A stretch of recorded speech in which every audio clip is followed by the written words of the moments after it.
اعوذ باللہ من الشیطان الرجیم، بسم اللہ الرحمن الرحیم۔ عزیز سامعین محترم، آج ہم جس موضوع کے ساتھ حاضر ہوئے ہیں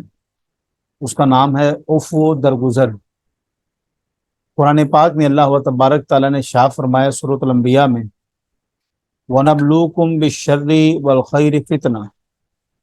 اور ہم تمہیں آزمائیں گے خیر سے بھی شر سے بھی اور فتنے میں بھی مبتلا کر کے۔ گویا ایسا ممکن نہیں ہے کہ کوئی شخص اس دنیا میں زندگی گزار رہا ہو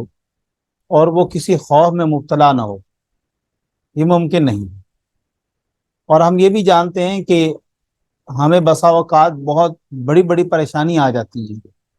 لیکن سوال یہ پیدا ہوتا ہے کہ ہم نے ان پریشانیوں میں ریئیکٹ کیسے کرنا ہے۔ پریشانیاں آنا عین ممکن ہے،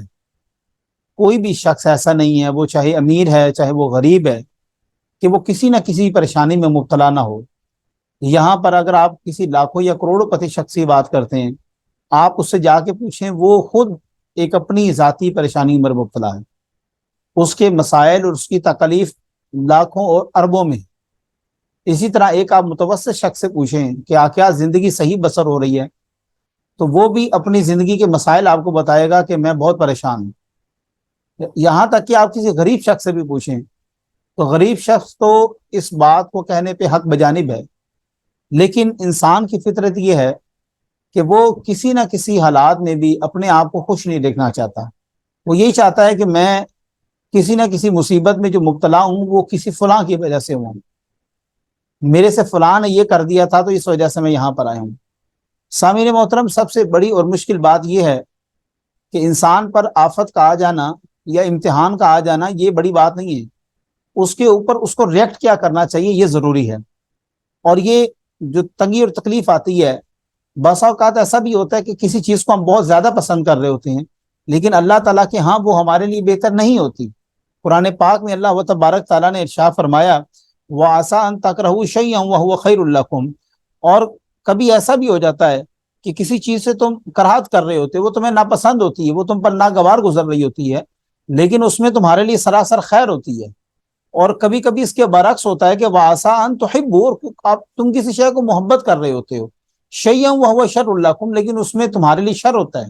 وہ تمہارے لیے نقصان دہ ہوتی ہے۔ اس سے پہلے ہم نے ایک جگہ بیان کر چکے ہیں اس چیز کو کہ سم ٹائم انسان جو ہے وہ دعا میں خیر کے ساتھ شر کو بھی مانگ لیتا ہے، گویا وہ چیز اس کے لیے بہتر نہیں ہوتی لیکن وہ طلب کر لیتا ہے۔ اب چونکہ اس نے دعا مانگی ہے، اللہ تبارک تعالیٰ نے قبول کر لی اس کی دعا، تو وہ اپنے آپ کو خود ہی شر میں ڈال لیتا ہے۔ یہاں پر بھی اسی چیز کو اللہ تبارک تعالیٰ بیان کر رہا ہے کہ خیر اور شر یہ تم پر آئے گا، تمہیں آزمایا جائے گا، بہترین دے کر بھی، اچھا مال و دولت دے کر بھی،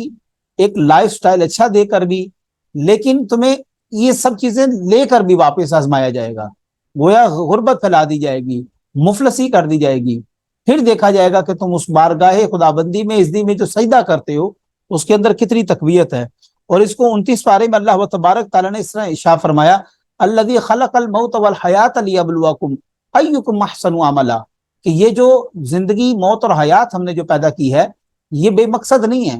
گویا اس کا بھی ایک مقصد ہے کہ تم اس دنیا میں آ کر کتنے اچھے اور احسن اعمال کرتے ہو۔ سامعین محترم، یاد رکھیے گا، مصیبت پر، پریشانی پر صبر کرنا اور اس پر درگزر کر دینا یہ سب سے بڑی طاقتور چیز ہے۔ مسلم شریف کی حدیث مبارکہ ہے، آپ صلی اللہ علیہ وسلم نے ارشاد فرمایا کہ طاقتور شخص وہ ہے کہ جو اپنے غصے کو پی جائے۔ گویا آپ طاقت رکھتے ہیں، آپ اختیار رکھتے ہیں کسی بھی شخص کو مسلنے کا، لیکن اس کے بعد آپ درگزر کر دیتے ہیں، عفو کا راستہ اختیار کرتے ہیں۔ اور اس کی سب سے بڑی مثال آپ صلی اللہ علیہ وسلم کی سیرت طیبہ میں اگر دیکھیں تو طائف کا وہ موقع تھا کہ جہاں پر لوگوں نے آپ کو پتھر مارے، لوگوں نے آپ کو ستایا، لوگوں نے آپ کو لہو لہان کیا، اس کے باوجود جبکہ ملائکہ وہاں پر حاضر ہوئے، اور ملائکہ وہ بھی بڑے اور مقرب ملائکہ ہے، انہوں نے کہا، اے اللہ کے رسول آپ حکم فرمائیے، ان کو چیونٹیوں کی طرح مسل دیں، گویا دو پہاڑوں کے درمیان ان کو ایسے مسل دیں جیسے ان کا وجود ہی نہ تھا، لیکن آپ صلی اللہ علیہ وسلم نے درگزر کیا۔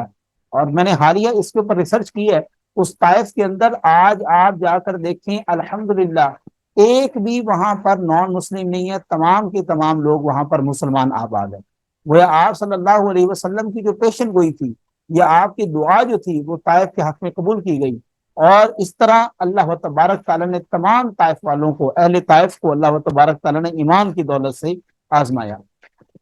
اب یہاں پر ایک بات یہ بھی ذہن میں رکھیے گا، سوال ایک پیدا ہوتا ہے کہ اللہ تبارک تعالیٰ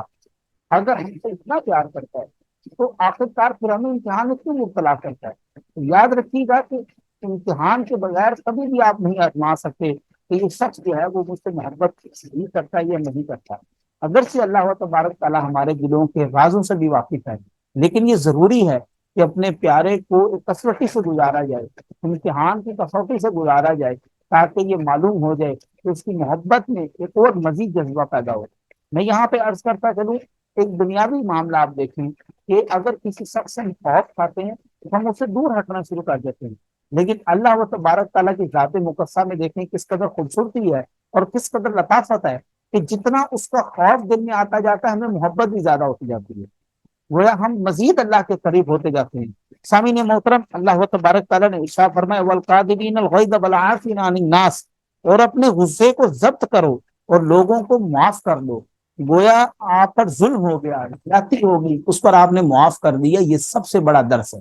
آپ صلی اللہ علیہ وسلم کے کئی ایسے واقعات اگر آپ پڑھیں تو معلوم ہوتا ہے کہ جب اوجڑی پھینکی گئی آپ کے اوپر دوران نماز، حضرت بی بی سیدہ طیبہ طاہرہ زاہدہ عابدہ فاطمہ الزہرا سلام اللہ علیہا آپ جاتی ہیں اور اس کو ہٹاتی ہیں اور آنکھوں سے روتی گی اس چیز کو۔ آپ یقین کریں جب یہ واقعہ میں پڑھتا ہوں دل دہل جاتا ہے کہ وہ کیا سما ہوگا کہ وہ اوجڑی پھینکنے والے آپ کے رشتہ دار تھے، آپ کے عزیز و اقارب، آپ کے تایا اور چچا تھے، وہاں پر آپ کے کزنز، وہ جو دوسرے آپ کے فیملی ممبرز کھڑے ہوئے تھے، یہ سب لوگ وہاں پر کھڑے ہو کے تماشا دیکھ رہے تھے، آپ کا مذاق اڑا رہے تھے، لیکن اس ظلم پر، اس پر بھی آپ صلی اللہ علیہ وسلم نے نہ صرف درگزر کیا بلکہ عفو کا رستہ اختیار کیا، اور فتح مکہ کے دوران آپ صلی اللہ علیہ وسلم نے سب کو معاف فرما دیا، کسی سے بھی آپ نے بدلہ نہ لیا۔ اور حضرت اما عائشہ صدیقہ رضی اللہ تعالی عنہ کی وہ روایت کہ اللہ و تبارک تعالیٰ کے رسول کے اندر ایک خاص بات جو میں نے دیکھی ہے،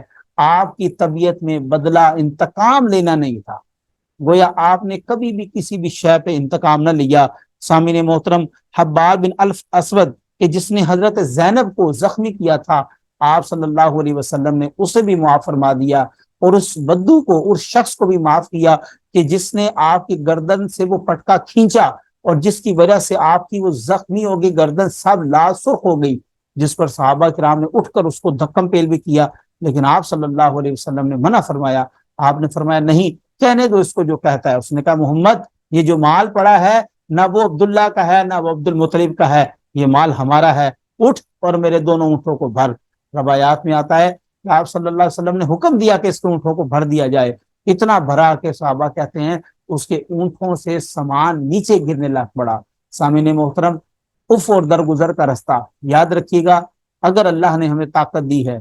اگر ہمارے پاس طاقت نہیں ہے اور کوئی شخص ظلم کرتا ہے، یاد رکھیے گا برداشت کے علاوہ کچھ نہیں کر سکتے، ہم اس کو صبر کا نام نہیں دے سکتے۔ صبر اسے کہتے ہیں، درگزر اسے کہتے ہیں، اف اسے کہتے ہیں، اور غصے کو پی جانا، ضبط کرنا اس کو کہتے ہیں کہ آپ کے پاس اختیار ہے، آپ کے پاس طاقت ہے کہ آپ اگلے کی نسل کو تباہ کر کے رکھ دیں، لیکن اس کے باوجود آپ اس کو کچھ نہیں کہتے۔ آج یقین جانے یہ بہت ہی معاملہ مشکل ہو چکا ہے، درگزر کرنا، برداشت کرنا یہ بہت مشکل ہو گیا ہے۔ ہر شخص ایک مہنگائی کے دور میں، اس پاکستان کی صورتحال میں اگر آپ دیکھیں تو بہت ہی مشکل ہو گیا لوگوں کے لیے ایک دوسرے کو معاف کرنا، لیکن اس کے علاوہ اور کوئی چارہ نہیں ہے۔ اگر معاشرے میں حسن پھیلانا ہے، معاشرے میں امن قائم کرنا ہے، معاشرے میں محبت تقسیم کرنی ہے، تو اس کا ایک اور واحد حل ہے کہ اللہ و تبارک تعالیٰ کے لیے تمام لوگوں کو معاف فرما دیں، اس کے رسول کی خاطر تمام لوگوں کے ساتھ صلہ رحمی کریں، سب کو معاف کر دیں۔ دعا ہے کہ اللہ و تبارک تعالیٰ ہمیں اس پر عمل کرنے کی توفیق عطا فرمائے۔